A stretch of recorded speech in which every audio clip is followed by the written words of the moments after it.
Bilisan mo na. Hindi nga ako protektahan ng baby. Nung magulang lang kasi siyempre natutunan niya yung buntot eh. Yung Tinutulan niya yung buntot. buntot ng... Butik eh. Oh. Hindi ka naman aanoy ng mga langaw. Poprotektahan ka ng mga baby butike.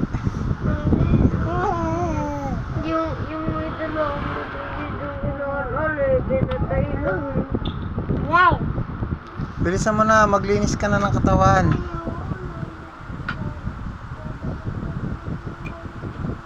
Ano?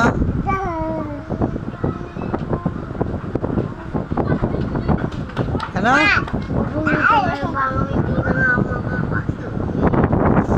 Ba't ba tatakot ka sa langaw?